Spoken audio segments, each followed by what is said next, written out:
Hi, everyone. Welcome to the Rare Matters podcast, where we talk about rare matters because rare matters.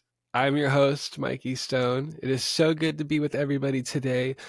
I'm a little nervous. This is my first time ever really doing something like this on my own. I've been on other people's podcasts before, and that was a very fun experience.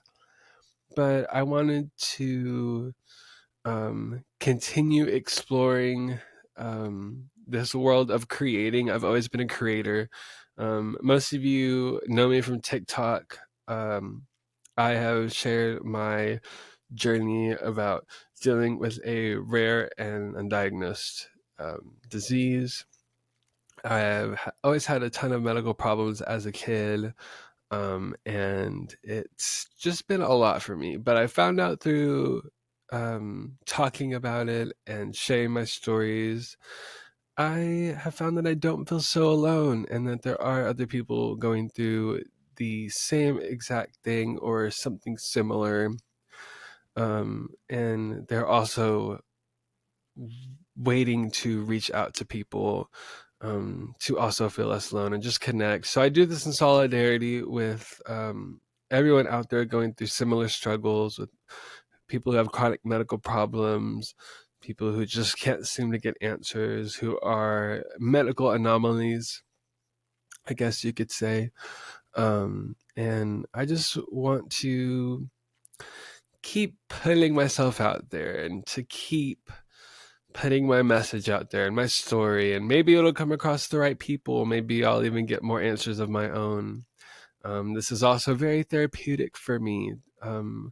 Talking about what has happened to me has been one of the most cathartic experiences, because I get to relate to other people, but also relive my experiences from a more grounded place. Don't get me wrong, I still have tons of anxiety and I still struggle deeply with depression and fears, and it is all still so real to me because I'm still currently facing a ton of medical problems. But I have found out through talking about it that it kind of dulls the sting a little bit. That's not to say that, if I were to be in another medical emergency, that I would not be terrified and just freaking out. But it's kind of like, what's that saying that they say in therapy, like shock exposure? No, that's I don't know if that's right. Exposure therapy, something. You guys know what I'm saying. Therapists out there, psychiatrists, please correct me. Um, but yeah, so I've learned a lot. I'm still learning, but I get so many comments and messages about how much my videos have helped people and individuals going through similar situations, how much it has helped them get through their own struggles, how it's inspiring, and it just means so much to me. The love and support has been extremely overwhelming, but in the best way possible. I really finally feel like I'm doing what I was put here on this planet to do. And that's help people. And if I can help myself in the midst of all this, then why not? You know what I mean? So I think this is going to be a great way to explore what I can do, and a great way to stand with everybody struggling in any sense, and just be able to rise up and continue to fight one day at a time, one foot in front of the other, and really give it all we got. All we can do is try. All we can do is try. And I tell myself that every day. All I can do is try. And if I at least know that I'm trying, that makes me feel better. Because sometimes it's hard. But yeah, so we're going to talk about a lot of stuff on this podcast.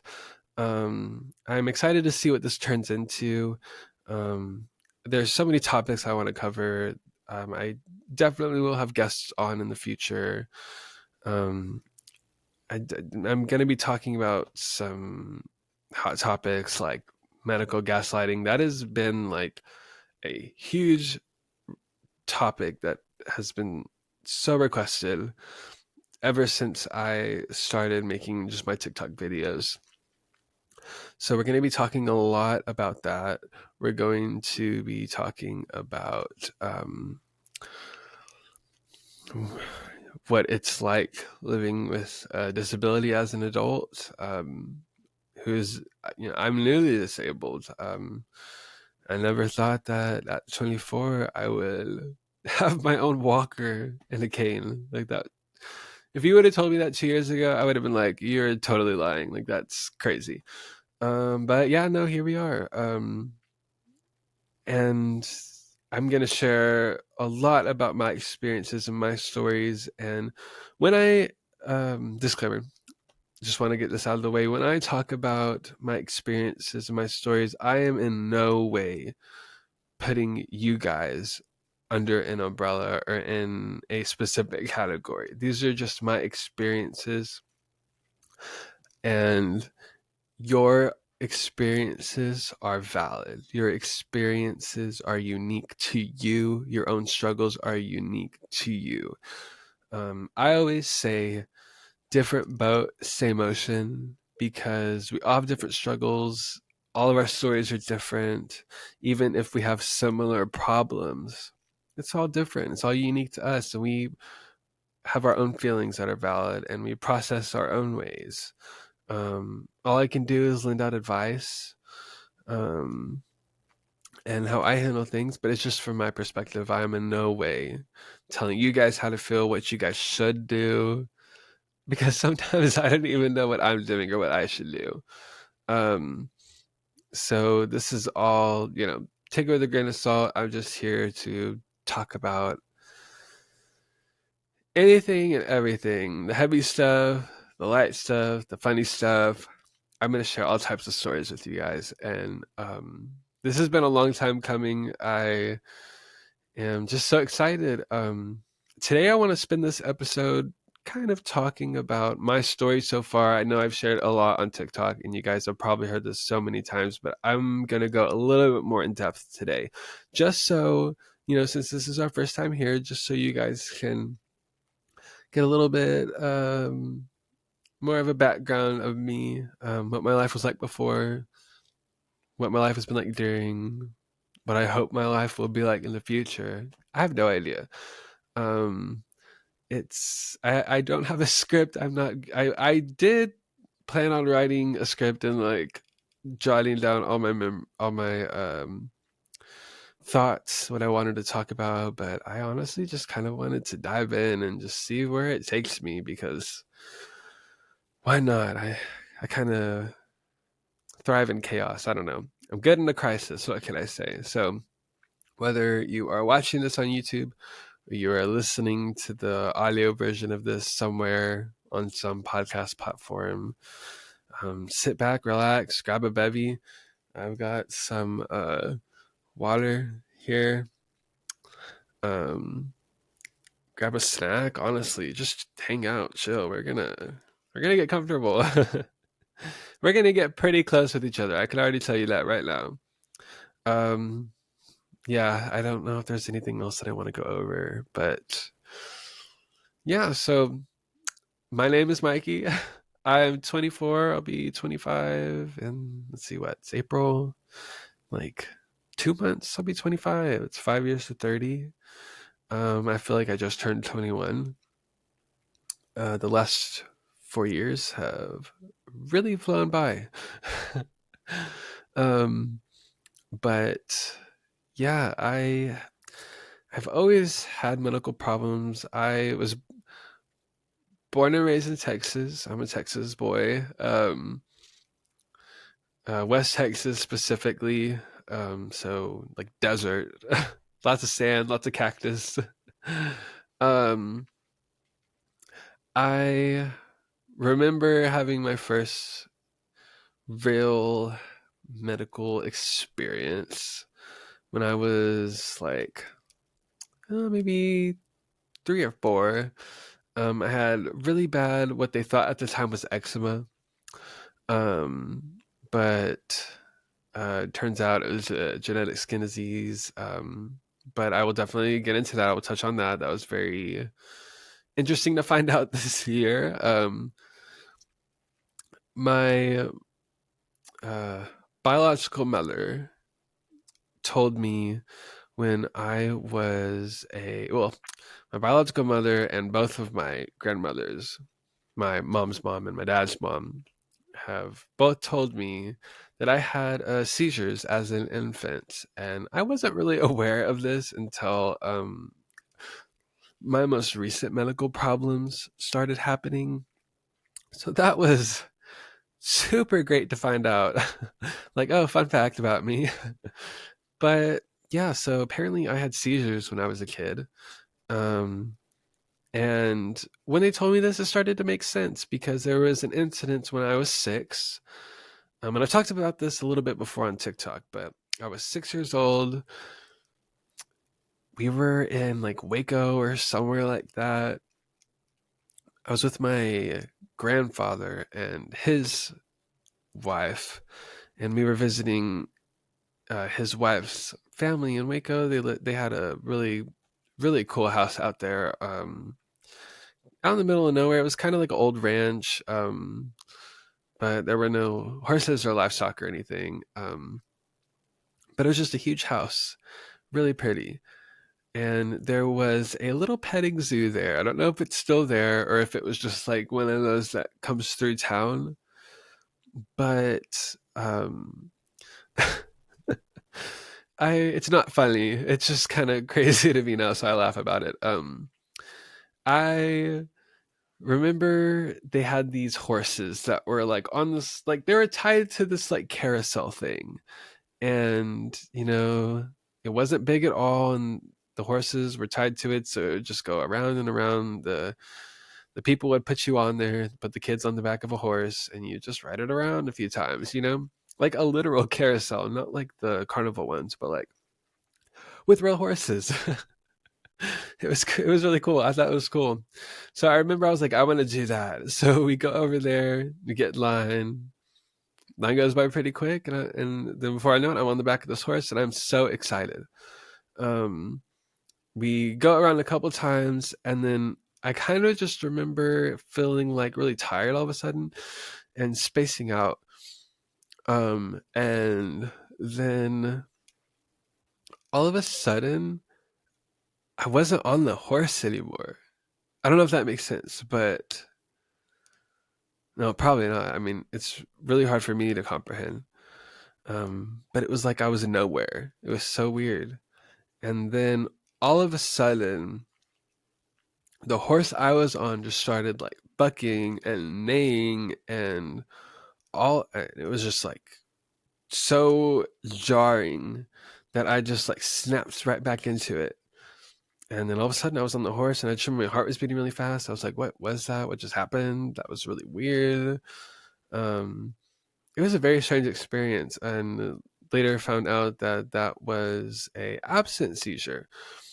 And it wasn't until recently that I found out there are different types of seizures. I'm currently on epilepsy medication. I thought I was having migraines for years.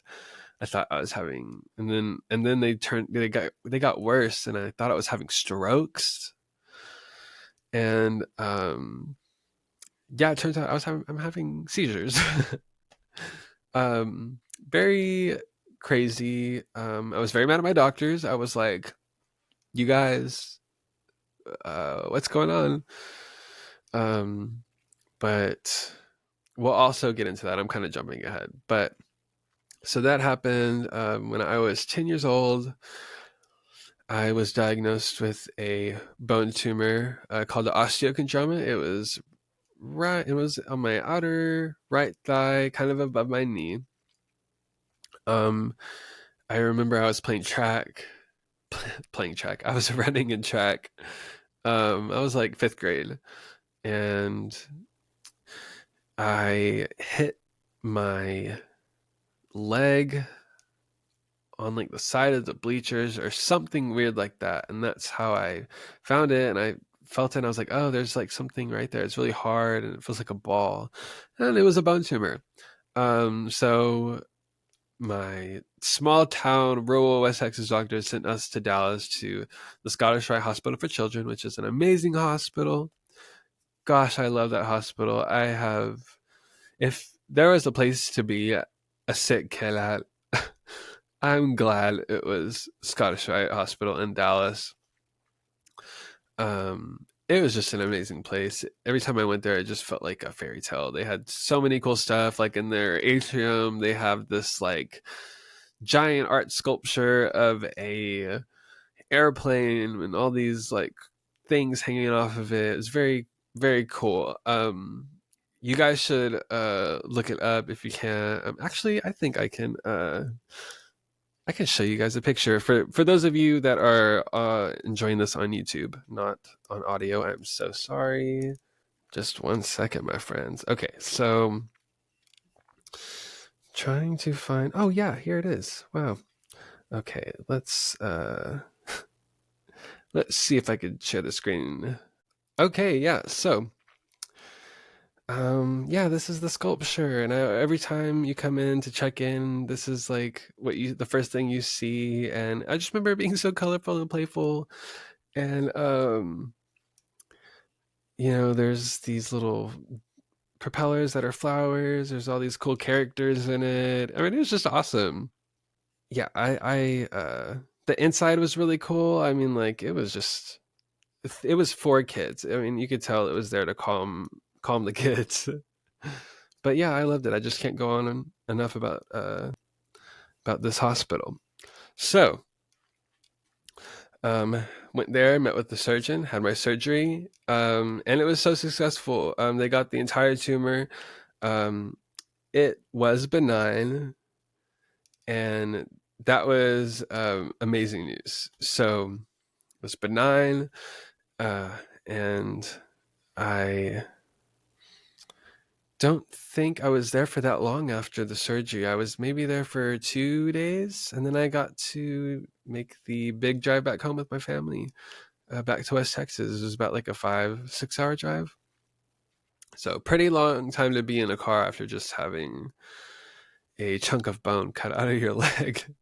The surgery did leave me with some mild nerve damage. Well, it's more mild now. It was actually very severe at the time.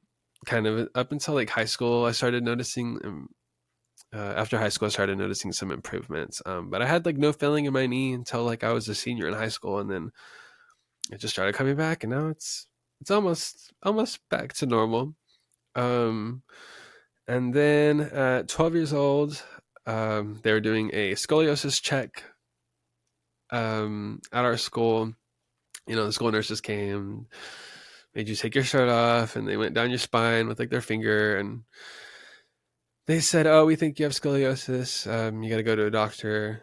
Went to the doctor, and then again, my doctor sent me back to Scottish Rite Hospital to Dallas, so we had to go back again, and this is where I was diagnosed with a spinal disease called kyphoscoliosis. It's where, scoliosis is where your spine like curves, makes like a C or an S or whatever. But kyphoscoliosis is where it does that, just the regular scoliosis, but it also makes your spine curve outward, kind of like, think of the Hunchback of Notre Dame. He has some serious kyphosis. But yeah, so when I was 12, add that to the list. I was always a weak kid. I never was able to do sports or work out for long periods of time in athletics or anything like that. I actually opted out of athletics and chose to do Spanish instead. I think you could get out of PE at my middle school anyway. You could get out of PE your 8th grade year if you chose an elective like a language. So I chose Spanish. I started Spanish in 8th grade, and I did 5 years of Spanish, and I don't remember any of it. I remember some, but I do not remember a majority of the class. Anyway, I digress. But yeah, I just always remember not being able to keep up with other kids. I was never able to play outside for long periods of time, even through like elementary and grade school and stuff like that. It was always really hard for me. I would always get very fatigued. And it was noticeable. I got made fun of a lot for it. Like I got called weak. I got called wimp. I was bullied. And for a long time I was like, man, I'm just so wimpy. Like you remember that? Y'all remember what is that book? The books, The Diary of a Wimpy Kid. Literally felt like that was about me because I just felt so scrawny and wimpy. Come to find out, it's not my fault. But yeah, that was just you know it's a hard time for me growing up. Um, I let's see what's next. Okay, so um, nothing crazy happened up until I was about like 15, 16. Um, there was a week when I turned 16 when I started really realizing something was wrong. Um, all of my lymph nodes swelled up, and especially the ones in my arm, under my armpits, swelled up really big, and they hurt, and they were getting bigger and bigger and bigger as like the weeks went on, and I was just feeling more tired and off and just like not feeling good, like something was really wrong. My muscles hurt. And so we went to a doctor, and around this time my biological father had just been diagnosed, or maybe it was 2 years prior. He had been diagnosed with stage 2 or stage 3 Hodgkin's lymphoma. I can't remember. Um, but yeah, he had Hodgkin's lymphoma, and that was very hard to watch. He's still with us. He's still struggling with health issues as well. But he made it through those treatments. It was very hard for him. Um, and yeah, that was tough. But since his cancer was mainly dealing with his lymph nodes, they it was scary, but they were like, this could be the same thing. So for like 2 months, they thought that I had cancer.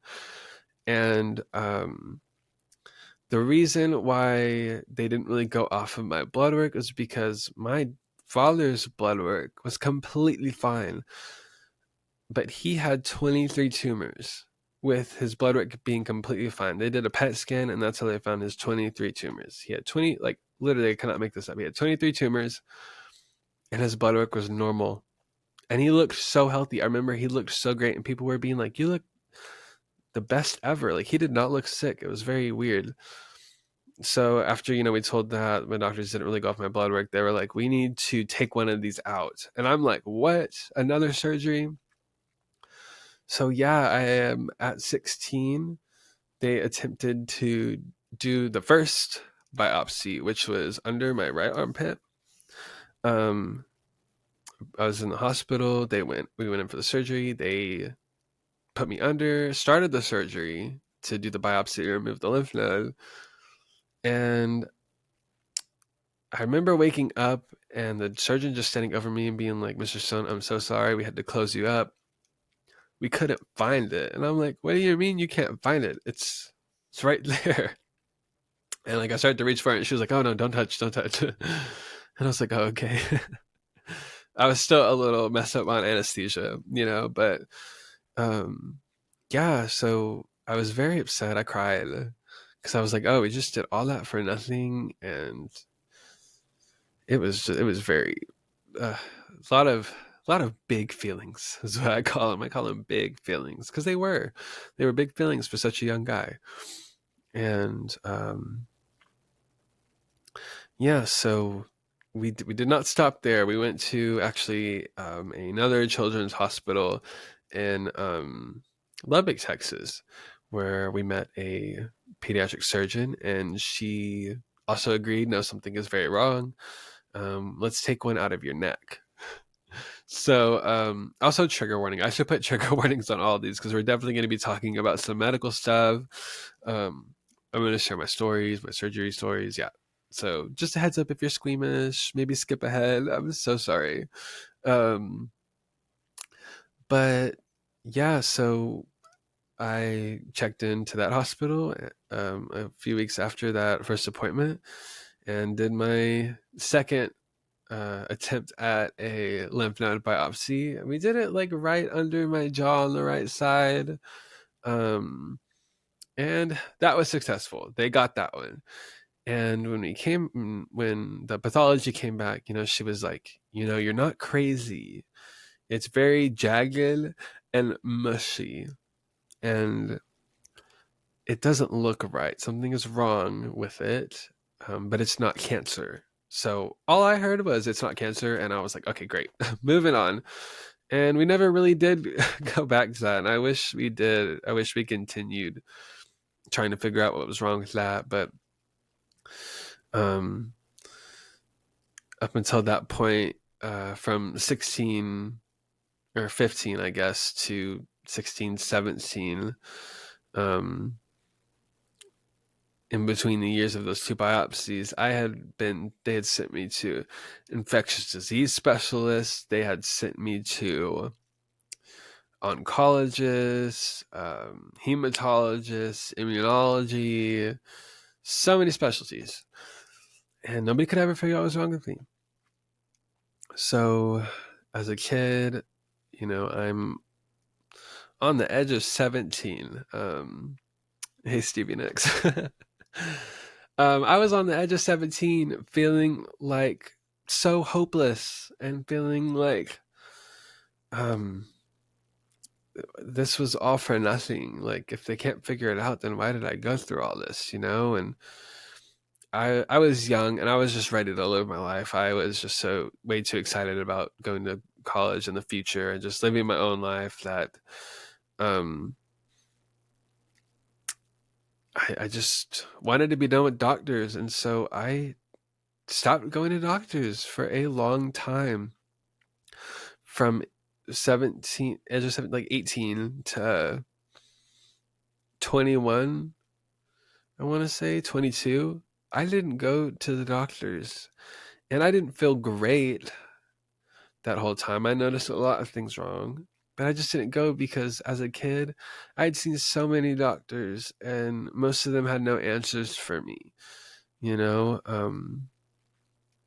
Nobody could tell me, like why, at first it was really not a big deal, like no red flags, because, some people can get bone tumors, and osteochondroma is actually one of the most common types of benign bone tumors to get.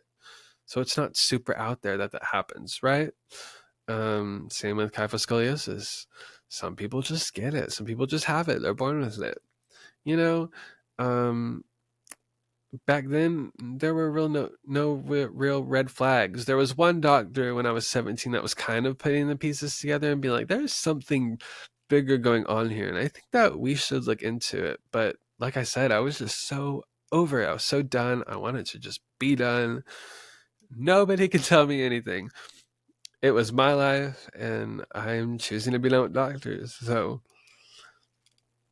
I stopped going. I ended up moving to Austin, Texas, and going to school at a recording conservatory. I got my degree in audio engineering. Such a fun time. That's when I got really serious about music. I learned production, mixing, mastering. I learned how to work with bands, how to record bands and artists, and really got my foot in the door there. I've met so many cool people over my life.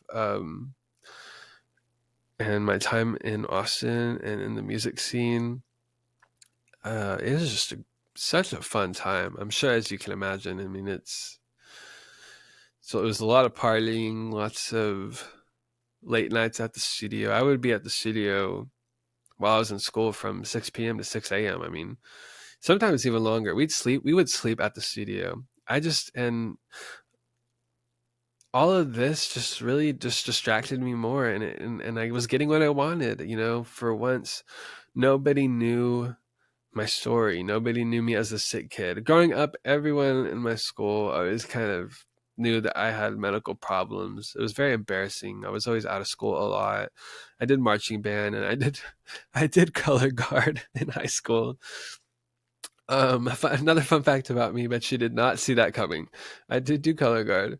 Um, and yeah, I always had to miss a lot. I always had to sit out and practice this sometimes because I just was not doing well, or I just had a surgery or a biopsy, and everyone always kind of knew that about me. And so when I finally got to the real world, to the city, I like kind of created a new persona and just went on living with my life. I explored so many avenues and had so many adventures, and it was just nice not to be the sick kid, and I hit it very well. I think it wasn't until I was 22 where one morning I woke up after a night of partying, and I went to go use the bathroom. I went to go number two, and I went and I looked at it. This is very TMI, besties. I'm so sorry. I went and I looked at it, and there was so much blood. There was so much blood, and I immediately freaked out. I snapped a picture and I sent it to my partner at the time. I was like, yo, is this normal? This doesn't seem normal to me. What do I do? And he was like, why are you not at the hospital right now? Go to the ER. And I'm like, yeah, okay, you're right. So, um, valid, totally fair. So I'm like, okay, so I go to the emergency room, show them the picture, tell them what's happening. They're like, oh, yeah, that is a lot. Um, they set me up with a GI doctor, my very first GI doctor. And we did a colonoscopy like a week later, and he said everything looked fine. I have some hemorrhoids.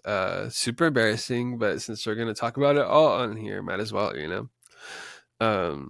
I said, "Oh, you've got some like internal hemorrhoids, but like everything looks great. No inflammation, no Crohn's disease. It was probably just the hemorrhoids." I'm like, "Okay, cool, awesome."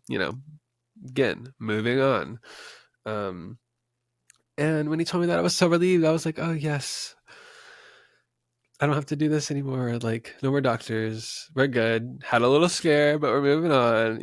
I just had such horrible like flashbacks and like feelings about going to the doctors as a kid. I just hated going to the doctor. Um, so he was like, "You should probably get just like a primary care doctor here, just in case this happens again. It'll be easier to get into, and you don't have to go to the ER and spend all that money." I'm like, "Okay, great." Because healthcare in America, going to the ER is not cheap, my friends. And I've been about 100 times.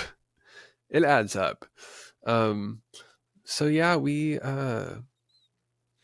I kept it pushing, kept going, kept trucking. I was living life.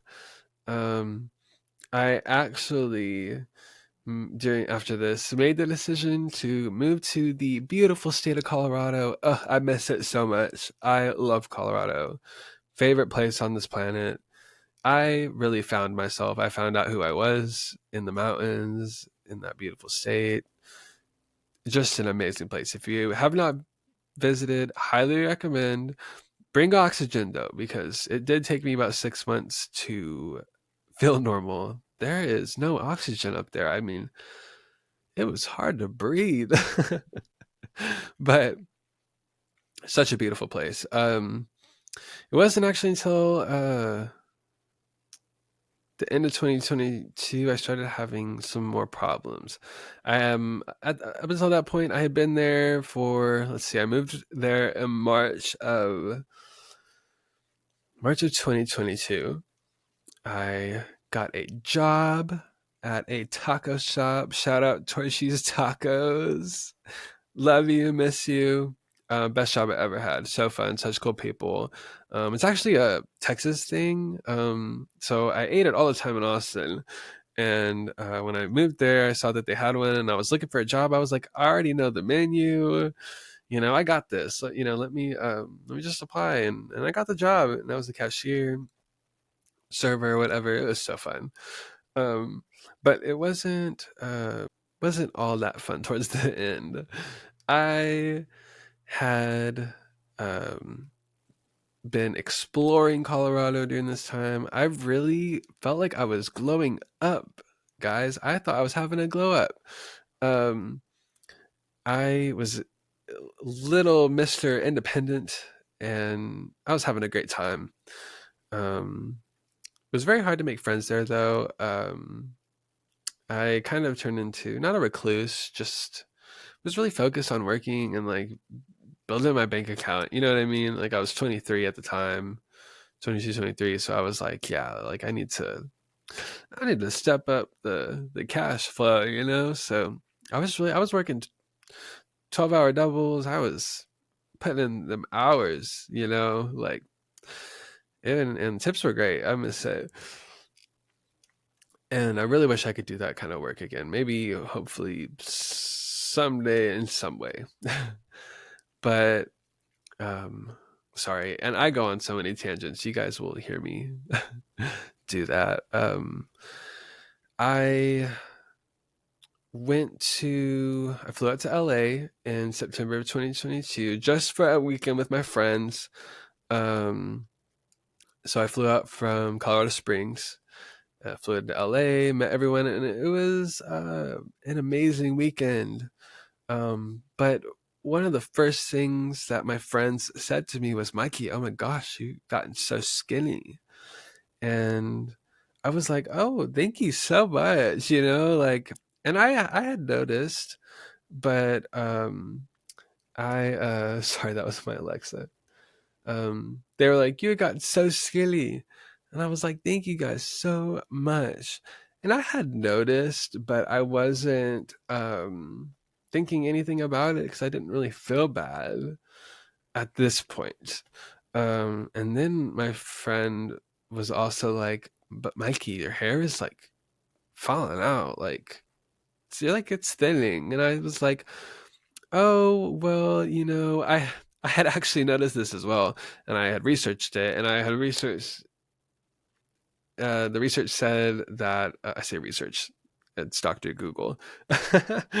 So Doctor Google has said that sometimes living at people who live at high altitudes or move to high altitudes, their hair actually thins due to the thinning of the blood. It's harder for oxygen to move throughout the body because there is a lack of oxygen in general. So sometimes your hair thins and becomes kind of brittle and frail. It's also super dry there, so I just thought my hair wasn't loving it. I've got thick, curly hair. Well, not today. If you guys are watching on YouTube, I have a lot of products in this to keep the curls away. But yeah, so I was like, I didn't think anything about it. But when he told me this, I was like, oh, okay. Well, are you roasting me? Like, what's going on? And he was like, no, no, just observing. You know, it's just an observation. And I was like, okay. And again, I thought I was just having a glow up. I was out on my own, had a full time job, was making money, and was in a beautiful state in a beautiful area with the most amazing views. What more could I have asked for in this moment? I was on this whole this like journey of self discovery when I was moving there. So I just really thought it was all part of that, you know? I was wrong. um, but I had no idea yet. I did not know what was to come. So whole time I was there, I was feeling kind of weird. You know, it was actually this trip where I started just feeling kind of not great. So, the weekend ended. I flew back to Colorado Springs. They all flew back to Austin. I flew back to Colorado Springs. And honestly, like right after I got back, I just started noticing some weird stuff. I was losing weight really fast. And I was feeling kind of foggy, like, had a lot of brain fog, is what they call it. I didn't really know what that was until this last year. But brain fog, that's a thing. Makes sense. It's an accurate name. I At work, I started forgetting people's orders that were super simple. Um, I had a great memory. Um, I started like dropping things and tripping a lot at work. Was I became very clumsy, and I still really am. It's just gotten worse, but I became really clumsy, and then a couple months later, I started noticing a tremor in my right hand. I didn't know it was a tremor. I just thought like, oh man, I'm stressed, like my hand is shaky or something, or I thought it was caused by like me doing a lot of work at work, and never thought anything about it. But yeah, I was also wrong. It actually became so much that I went to the doctor, and this was like a hard realization to me that I needed to go to the doctor again, because I was like, I don't want to, but I feel like something is really wrong. So I go to the doctor and I'm telling her, and I'm like, I think I'm just burnt out. Like I'm working a lot, and she's like, all right, well, let's run some tests, you know. Blood tests came back normal. Um, but during the physical exam, um, and I've known about them, but this is when she found my nerve tumors. They're called neurofibromas. They can grow on any nerve in your entire body, in your brain, your spine, your arms, legs, on your intestines, like on your organs. Anywhere there's a nerve, it can happen. And I've got a ton of them. So I she was like, we didn't know they were nerve tumors at first, actually. And this is why it is important to trust your gut, trust your intuition, because you may think that you're crazy, and you may think that it's just a voice in your head, but it's not. Because she said that she was pretty sure they were something called a lipoma, which is just a bunch of fat that builds up and becomes like hard like a ball. And she was like, there was one that was really bothering me, and she's like, I can remove it for you. And it had been bothering me for years. I had known I had these, but my family had told me that they were called the lipomas as well, so I never looked into it. But I was like, yeah, this one has to come out. It kind of hurts. It's bugging me, and I want it out. So we scheduled an appointment, and she brings me to her office, and she was like, man, I really hope this is what I think it is, because I'm not supposed to be removing it if it's not in my office. I was like, what do you mean? So I go in, my biological father goes with me, and laying on the table, she takes it out, she looks at it, and she's like, yeah, I think it's just a lipoma. She's like, I don't even think I should send it off, like, and I don't know why, but in that moment, I just looked at her and I was like, no, send it off. And I don't know why. This is like another intuition moment. I was like, just can you please just send it off? And she was like, oh, well, are you sure? I really think it's just lipoma. And I looked at her again. I was like, just please, like, for my own sanity, just send it off. And she's like, okay. Sent it off. 2 days later, I get the notification in my patient portal. I read the doctor's notes, and it is a nerve tumor. And yeah, and I got tons of these things. They are benign.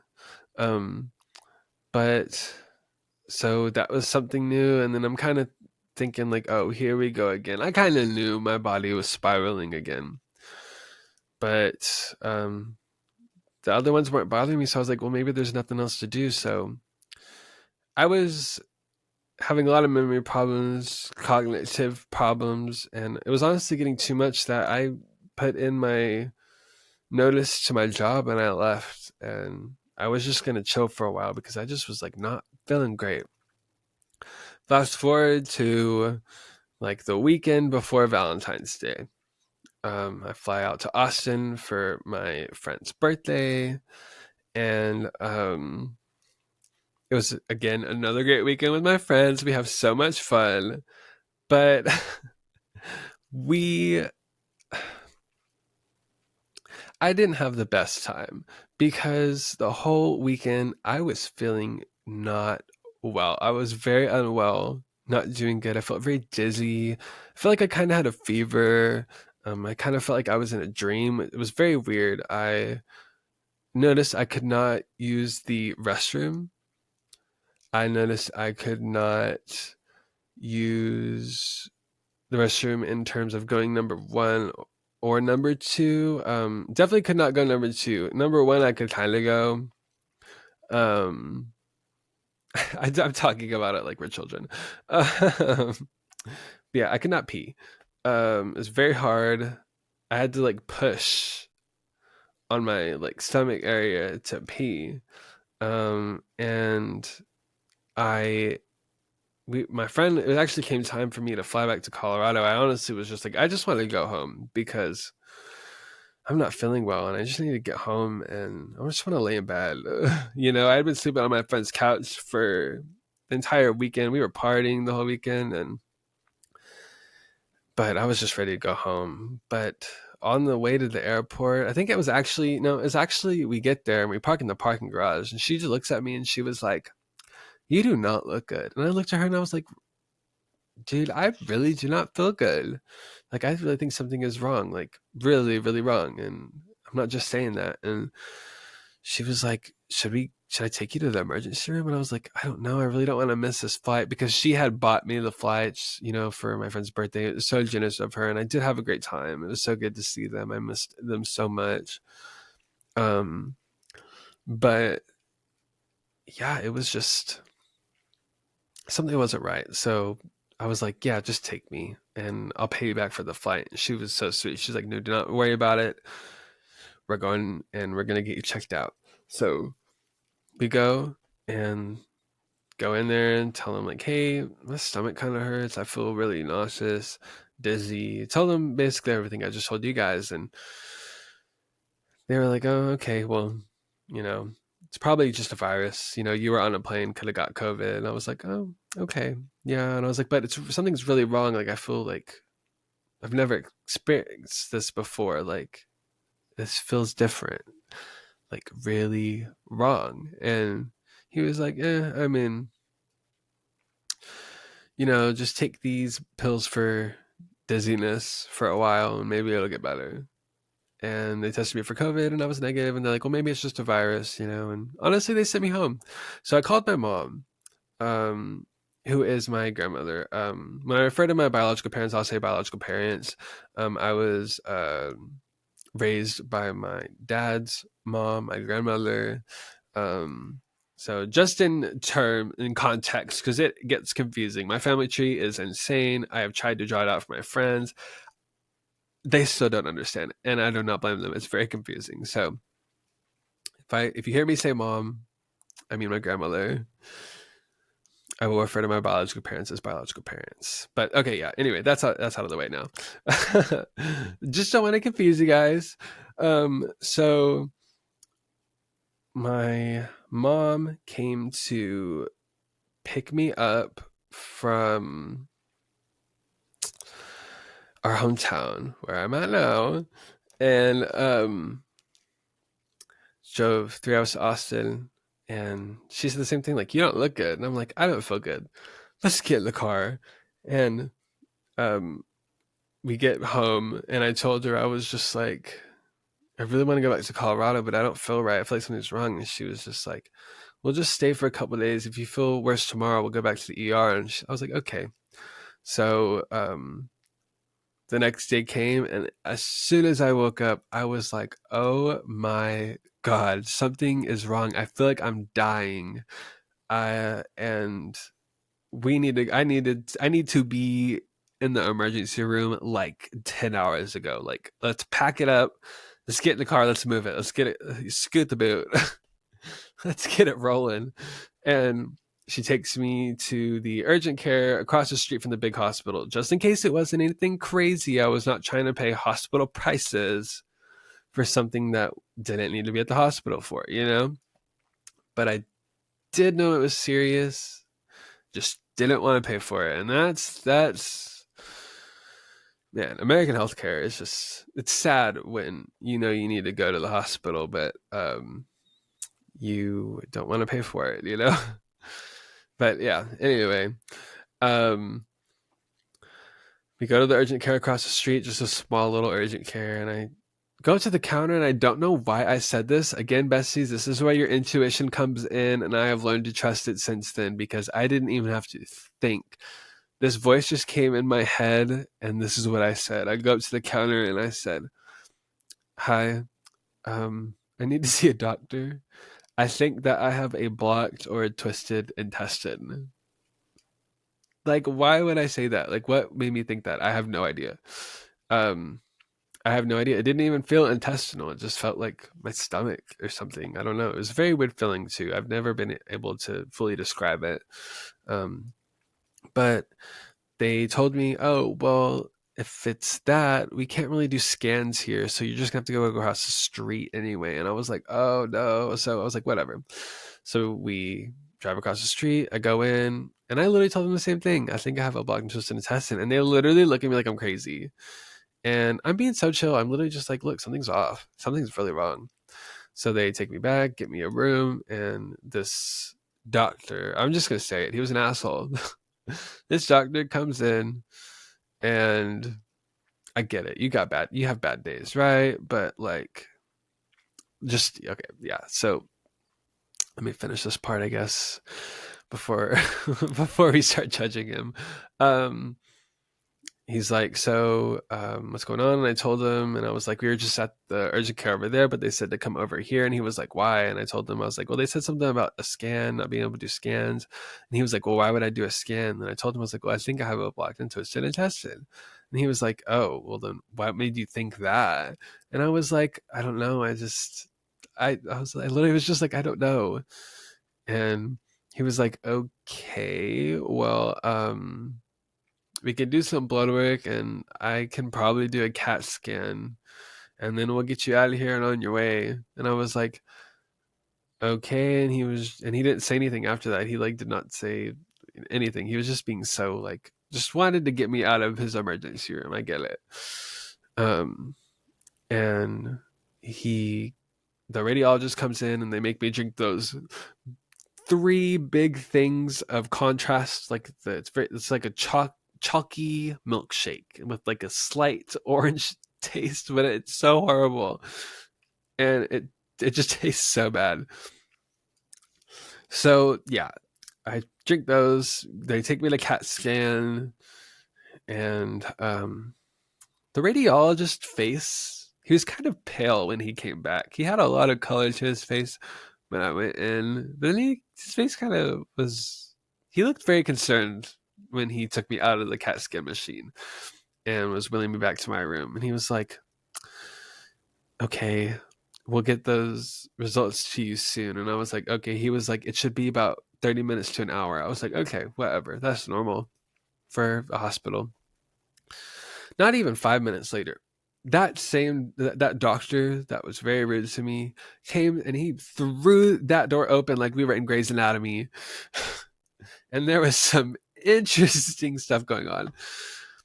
He was like, "Okay, I called the ambulance. The ambulance is on its way to take you to the bigger hospital. You have something called an intussusception." I have been a ER doctor for 30 years. I've never seen one in an adult. And he said that it is very rare, that it usually happens on babies. It's still rare in babies, but it is very rare for adults to have it. And that it was a very serious problem, and that I'm going to be admitted, and they'll take care of me over there. And his whole attitude had changed. He knew he fucked up. He was so nice to me after that, and I was like, "All right, whatever."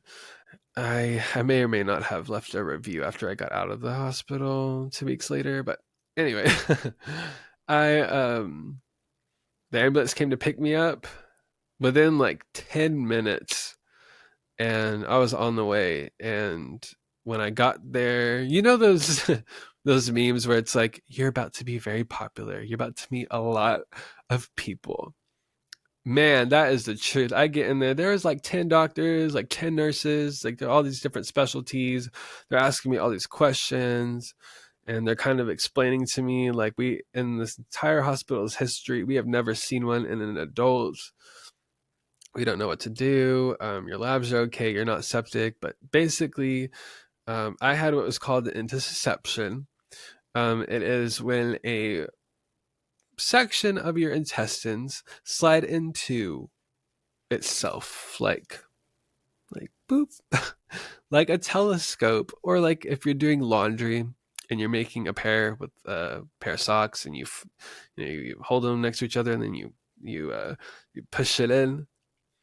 That's literally what happened to my intestines. And yeah, it was not fun. I was in the hospital for a week. Was not able to eat. They had me doing all these weird studies, and I can do a whole episode on just my deception stuff, because we are already almost at an hour. Wow, Bessies, time flies when you're having fun. Am I right? Reliving your trauma. No, but yeah, wasn't able to eat. Did all these weird tests. It was just so exhausting. I was very scared. I thought I was gonna die. If I was told the first day I got there, if the intussusception does not resolve itself, like it doesn't pull itself out on its own, the tissue can die. I can become septic, and I have to have surgery to remove that part of dead intestine, and it's a very risky surgery. So I'm freaking out the whole time. I'm on anxiety meds. I'm on all of it. Anything that I could get, I was on all of it, because I was not doing well with the thought of me almost dying. And I know I'm valid. But yeah, still it was very hard. And after literally exactly 7 days, it pulled itself out. They did another CAT scan, and I was good to go, ready to go home, and I was ready to get out of there. I was so weak from not being able to eat. I was so excited to be able to eat solid foods again, and just so ready. I have so many horror stories though from those nights in the hospital and the doctors and my doctor's experiences, which I will get into. I just want to kind of keep this episode as kind of my backstory, just so you guys know for the future, like what we're talking about. But yeah, so was able to go home on that 7th day, and I was feeling a little better. And then woke up the next day. I don't know what it was. I literally went and I ate an English biscuit with apricot jam. I don't know why this sent my body into a spiral. But as soon as I swallowed that second bite, I had the worst pain of my life again. And I just looked at my mom. I dropped the biscuit and I was like, we got to go to the hospital now. Again, back to the hospital, the emergency room, same thing. The doctor was nicer this time. He actually believed me because of my last scans. They did not even question me for a second. I went in there, told them I think it's back. They did a CAT scan within 5 minutes. 5 minutes later, it was back. Ambulance was on the way. They were with it that time. But when they told me it was back, I just started panicking again. I was like, no, this could not be happening. Like, because I knew if it was back, this could not be good. So I go back to the hospital, same thing, lots of doctors, all this stuff. And when I get to the hospital the second time, they do another examination, and he checks my reflexes and tells me I have something called hyperreflexia, which is basically, when the neurologists do, like, they get that little hammer and they tap your knees. Well, I literally like kicked the doctor, and he was like, we're going to do an MRI on your spine while we're here. I'm like, oh, great. Awesome. And they came to get me at like midnight for a 3-hour full spine MRI. I was in the MRI machine for 3 hours, guys. That was rough. From midnight to 3 in the morning. Did not sleep that night. But yeah, guys, it was the same thing. Could not eat. More weird tests. Was getting weaker and weaker. Could not walk. It's getting harder to walk. Very weird. I don't even know how to describe my time in there other than just like chaos and emotional torment. That's a very strong word. It was just a lot of turmoil in there. But yeah, guys, I just I don't know. I met another surgeon in there on the 5th day, and he was amazing. He basically told me same thing. If it does not resolve itself within the next few days, we're going to have to go in and do surgery. But this time where my intussusception was, it was in an area of my small intestine called the duodenum or duodenum or something like that. I don't know. But it was not in a good place. And actually, he informed me that only 10 cases have ever been reported in the entire world. And I knew what that meant. That meant that this rural West Texas hospital did not know what to do with me. And I thought I was going to die. So, man, panic, fear, everything that you could feel, I was feeling. I was feeling it all. Basically, he explained that the surgery that they would have to do at that point had like an 80% mortality rate. I would probably bleed out before they could close me up. Your besties, and I am not a doctor, but I am only so good at this because it's happened to me, and I've done my research since then. Where my intussusception was happening is where your bile duct from your liver and your pancreatic duct from your pancreas meet. They're these little tubes. They meet in your duodenum, and then that's how it expels the waste into your digestive system, your digestive tract, whatever. So, yeah, they would have had to have cut that part out, reroute those ducts.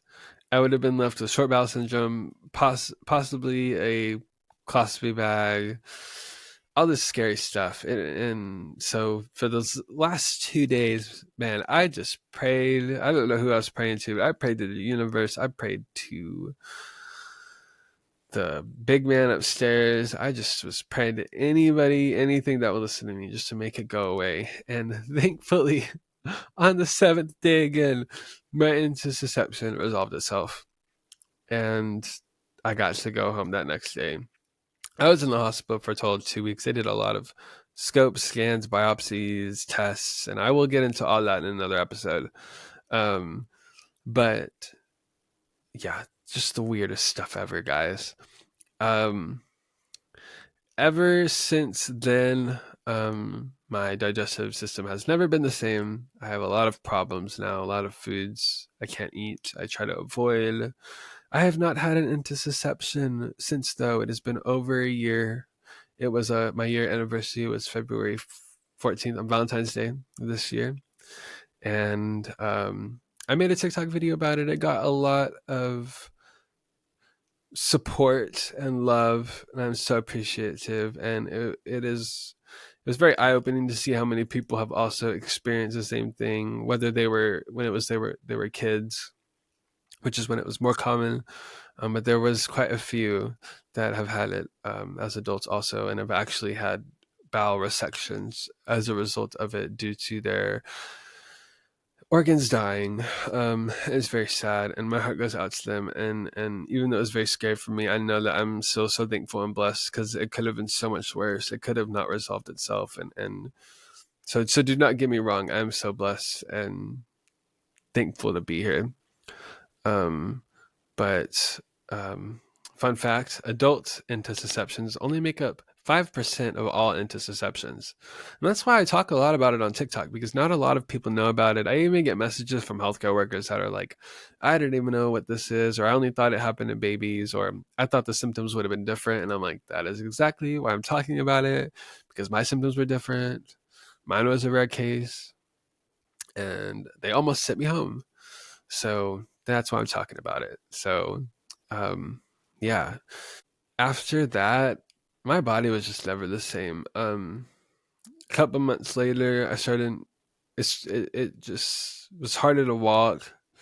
This is kind of when my neurological stuff kind of kicked in. I was having a hard time getting around. I started having involuntary movements. This is like the first signs of my movement disorder. I My memory was getting a lot worse. The tremor that I mentioned from before all this was getting really bad. I was just having a tough time, and I had no idea what was happening to my body. And so we start going to doctors again, more doctors, doctor after doctor, specialist after specialist, test after test. I'll get into all the specialists I've been to in another episode and all the tests I've had done. I might even have to do a whole episode on tests I've had done and just share my stories because they're so crazy. They're so crazy. But I had a really tough time those first few months. We were traveling all over the place, and my neurological problems were getting worse. And a primary care doctor that I had in this time, he suggested that I see a geneticist, and that I even talk about think about going to the Mayo Clinic. And the Mayo Clinic was first brought up when I was in the hospital with my intussusceptions. It was actually those doctors in the hospital that were kind of starting to put the pieces together after they reviewed my medical history. They were like, dude, you have been through some shit. And I was like, yeah. And he was like, this is like not a coincidence. You realize that, right? And I was like, what do you mean? And, and kind of just they're hinting at it just could be something bigger, and more complex, I guess is what I'm trying to say. So after I had a really bad experience with a neurologist, he really just told me that I had anxiety and that was causing my migraines, which eventually, I found out were not migraines, or seizures. After that, I was just so fed up. And I will also, we're going to be talking about medical gaslighting, and he will be involved. But that'll definitely be a whole episode. And yeah, it was after that experience, that huge medical gaslighting experience that I had, that I contacted the Mayo Clinic, and I basically just shared my story. And they called me within the next day and was like, we want you to see a geneticist, and here's an appointment. And you're gonna have to come to Phoenix, in Arizona, to come see the doctor for your appointment. And I said, I don't care. I will drive. I will fly. I don't care. I will meet you at the end of the earth if I can get some answers. Because, I've heard such great things about the Mayo Clinic, and man, if only I knew what I was in for. I mean, the Mayo Clinic is the best care I've ever had. It's so smooth, easy, seamless. Going to appointments was so smooth. So I actually ended up not going to the geneticist my primary care doctor wanted me to go to, because it was with that same hospital system that that neurologist was with. And I just was like, I'm done with you guys. I'm going to try the Mayo Clinic, see what happens. And thank God I did. I met with the most amazing doctor, very smart person. We drove to Phoenix, Arizona, had my first geneticist appointment. It was very cathartic and exciting. I was really nervous, though. I didn't know what they were going to do, what it was going to be about, what they wanted to do. But yeah, I met with the nurse coordinator there. I met with the doctor. Then I met with the genetic counselor. Basically, the doctor said that these are all evidence. The geneticist is basically saying that this is all evidence of a very complex genetic condition. And I, after this, he asked about my family history. I told him, I have cancer on my biological father's side, but on my biological mother's side, I have a huge long history of neurodegenerative diseases. My great grandmother and her four sons, my great uncles, all passed away from Huntington's disease, which is a terminal brain this disease. Is very, very horrible. So sad. So awful. Um, and there's also ALS and multiple sclerosis on that side of the family as well. So, woo, go me. um, and yeah, so he was like, wow, okay, yeah. So we're going to do a test called whole genome sequencing. And for those of you on YouTube, I'm going to share my screen again, you guys. Look at this. All right, we'll just go to this tab. All right. So basically, whole genome sequencing is a genetic test, but it is, I think, the most broad genetic test you can do because it scans your entire genome sequence. From what I understand, this web page at Yale Medicine, thanks Yale, says it allows doctors to closely analyze a patient's genes for mutations and health indicators.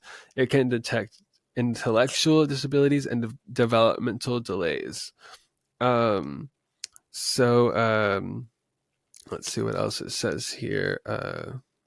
Your genes act as sentences in an instruction manual that tell the body how to function. Genes guide the production of molecules called proteins that are necessary for creating the body's cells, tissues, and organs, as well as for maintaining their function and operation. Okay, so that's a little bit about genes. And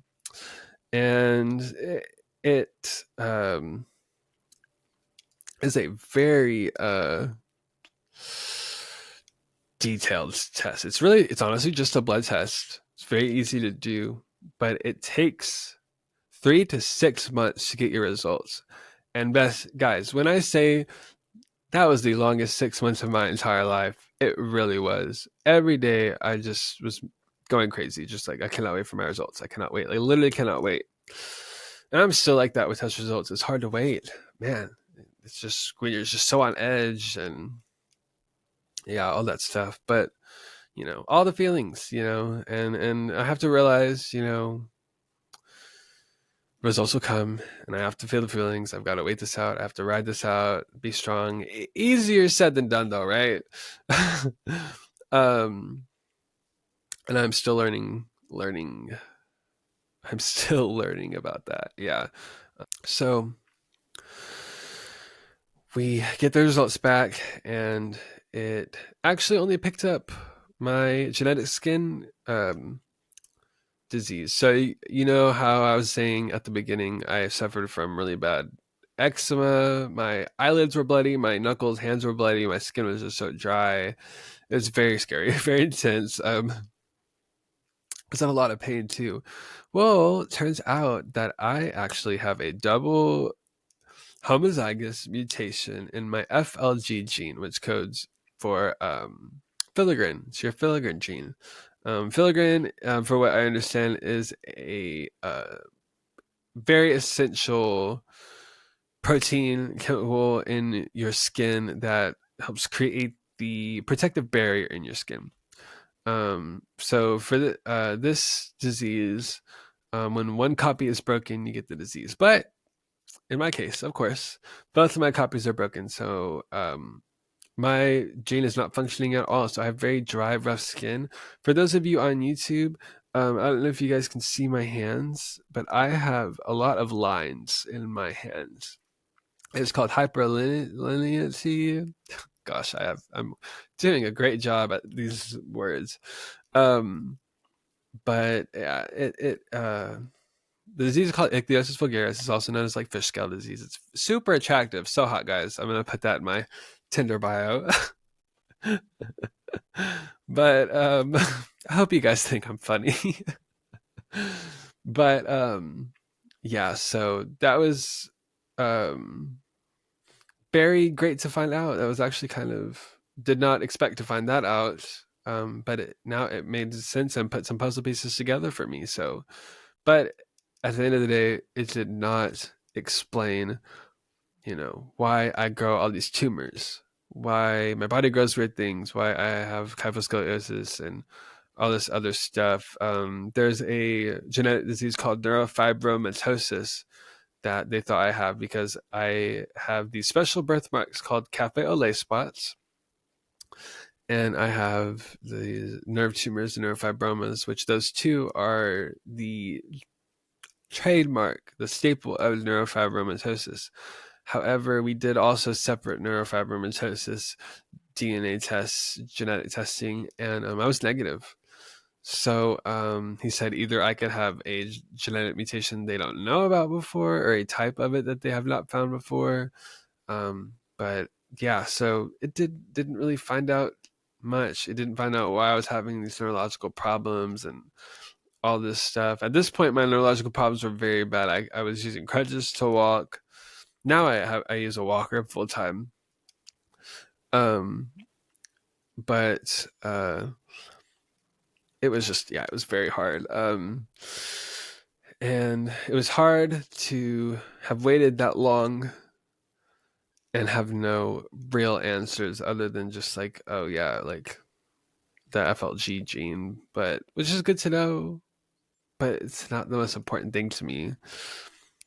And that was just very hard. That was really, really, really hard. And I know I say that a lot, because all this has been hard. But I was devastated, you guys. I almost gave up. But there's something different about this time. I kind of realized that this is more like maybe not to be super serious, but maybe more life or death than I realized, because I really felt like something bigger was going on. So we did another genetic test. This one tested for 902 genes that are known to cause neurological diseases. He also tested me for ones that are known to cause bone tumors, neurofibromas, all that stuff. But all those were negative. But this is when they did find my genetic mutations. And what led to me and my doctors realizing that I have been having seizures. And it explains why I was having seizures as a kid and why they went from migraines to me thinking they were strokes to like getting worse and worse. I have 4 genetic mutations that showed up. I have one in my ACA-DVL gene, but this one is not really affecting me. This is more of a fatty acid disease. But for this one, you have to have 2 mutations. I only have 1, therefore I am just a carrier. Still good to know if I ever wanted to have kids. I do not. But if I did, good to know. And the ones that really matter is I have 2 genetic mutations in my LAAS gene that codes for lipoic acid. Stands for lipoic acid synthetase or something like that. Again, I'm doing a great job at these names. And that is sarcasm, by the way. So yeah, I also have one on my SLC1A2 gene, which is a glutamate transporter. It helps transport glutamate from your brain and all that stuff. But the 2 LAAS genes and the SLC1A2 genes are known to cause seizures and epilepsy. Especially the SLC1A2 gene has been associated with epileptic encephalopathy.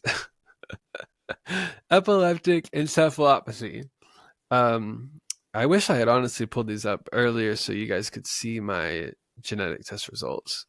But yeah, so after this, it kind of made me realize, well, what do seizures feel like? And so I didn't type in what do seizures feel like. I typed in my symptoms of my seizures, and sure enough, the first thing that came up was seizures, epilepsy, blah blah blah, all that stuff. And one of my neurologists had suggested that these seizures are the cause of most of my neurological problems. And I honestly laughed about it because I was like, this doctor doesn't know what he's talking about. Like I'm not having seizures. Like I'm just having migraines. And besties, I was so wrong. And he was the only one that like really had an idea. But, basically for my seizures, I get this really weird feeling. This is when I know I'm about to get one. I get this really weird feeling. It's like deja vu, where you feel like you've been here before, but it is the opposite, where you feel like you have not been here before. And like I will be in my room or somewhere I'm super familiar with, and feel so unfamiliar with my surroundings. And I hope I do a good job at explaining this. But I get that feeling, and then I smell like electrical fire, or sometimes like burning tires, and that is why I thought I was having strokes. Well, that and the numbness, but I thought I was having strokes because I always heard if you smell like popcorn or toast, you could be having a stroke. So I get that weird deja vu feeling. Then I smell that smelly smell that smells smelly. SpongeBob reference for those of you my age. um, and I get very confused. People's voices do not like when people talk to me when I'm having one. It doesn't sound like I can't understand it. It's kind of like rah rah rah rah rah rah rah rah rah rah rah. Like it's very weird. It literally sounds like gibberish. Or like those videos where it's like, this is what speaking English sounds like to foreigners, to like non-Americans. That's literally what it sounds like to me. And then I get these flashes in my vision. It's just like flashes, like strobe lights, like when you go to like a haunted house on Halloween and they got those crazy lights that go on and off. That's literally what happened in my eyes. And then I gotta go. At that point, I know to go lay down, and I just go lay down and write it out. And then shortly after that, that all goes away. And then the left side of my body, I don't know why the right side never does it, but every time the left side of my body goes completely numb, and like it starts to tingle first and goes completely numb. And I will look at it and be like, that's not my arm. I don't know whose arm that is, but that's not my arm. It is not attached to my body. It is the weirdest feeling ever. And I hate it. It's such a gross feeling. I hate it so much. But yeah, so that'll happen, and it'll go away after like maybe 10 to 20 minutes. And then it's all over. Then I'm just left feeling like shit. And I have a horrible headache for like a day to like 3 days. Like a severe migraine headache. It is the worst headache I've ever had. I've actually been in the hospital for it like a few times, because one time I had one and then I had a headache for like 6 days, and I was like, I swear my brain's swelling. But that's just me being an anxious person. That's just anxiety, guys. But yeah, so I'm on epilepsy medication now. We're being preventative. I don't want to have another one. I hate them. They're called like focal aware or onset aware seizures. There's another name for it, like simple partial seizures or something. I don't know. But yeah, so super interesting to find out. And yeah, so honestly, guys, we did the last DNA test, and that's where we're at. I've got another geneticist appointment coming up in a month, and we're going to test for one more genetic disease. And I'm going to take a break from doctors, because I feel like I'm doing okay right now. My neurological problems are getting worse. Like my walking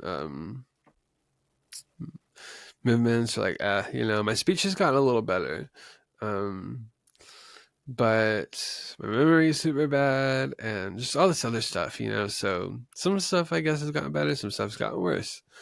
So we're gonna test for one more genetic disease, and I'm calling it quits for a while. Not on everything, just gonna take a break. I want to enjoy my summer. I want to take a few months off from doctors, because I feel like that's where I spend my whole life. Unless I'm for the next couple months, if I'm not having a medical emergency and I don't need to be at the emergency room, I'm gonna be by the pool. I'm gonna be hanging out with friends, doing my thing. Hot girl summer 2024. Like, let's go. I'm ready. I'm so over it. But yeah, guys, it's been a long journey. I'm gonna have more updates for y'all, and I'm sure I missed some stuff. I'm sure that there's stuff that I forgot to mention, but I think I've covered the most important parts. It's I do want to wrap up because we are at almost an hour and a half, and I am so sorry to you guys that listened to this whole thing. But if you did, thank you so much. I do appreciate it, and just you listening is helping spread awareness for people living with rare and undiagnosed diseases. Um, I think according to the Mayo Clinic, actually, let's see what it says.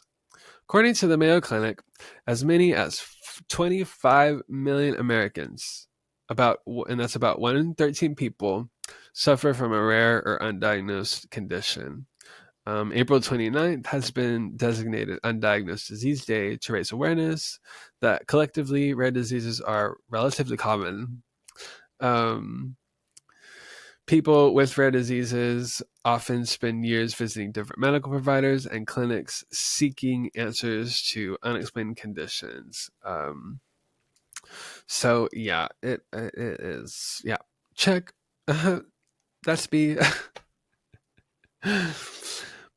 But yeah, guys, I am gonna go ahead and wrap up. That's a little bit about my story. I will get into some more stuff about myself next time. If you guys have any questions, comments, feel free to ask. Let me know. What do you guys want to hear? What do you guys want to talk about?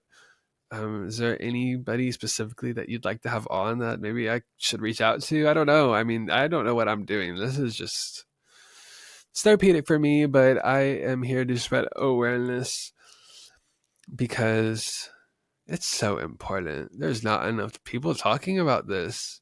And what I've gone through has been the most isolating and most exhausting thing I've ever had to go through. Even though it's been my entire life, it's just exhausting. I'm exhausted every day. I'm tired. I go to my physical therapy. I keep up with my treatments. I'm kicking ass. I know I am. Deep down, I know I am. I'm frustrated with myself and the system, but um, I'm here for you too. I'm here for you as well. If there's anything I can do, if you just need somebody to talk to, my messages on Instagram or TikTok are always open.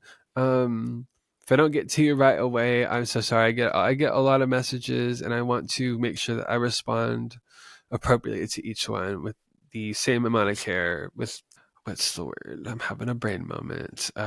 Yeah, whatever. We're gonna let that slide. But I just want to make sure that we're all good. I also have a rare disease and undiagnosed disease support group on Facebook. The link is also in my Instagram and TikTok's social accounts. So yeah, this has been the Rare Matters podcast, where we talk about rare matters because rare matters. Do you guys like that? I did that myself. I came up with that myself, and I was like, that is clever. Okay, guys, love you so much. Thank you all for the endless support. I hope that this is something that I can continue, and I hope this catches on and becomes what I hope it can become and what I know it can become. Continue being you, being awesome. You're a badass. Don't let anybody tell you differently.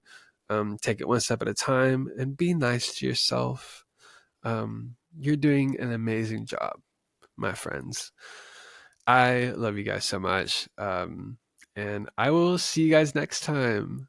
Hope everyone has a great weekend and or a great week whenever this goes out. I don't know when I'm going to put this up. I haven't got a schedule yet. But yeah, and we will talk soon. Goodbye, everybody.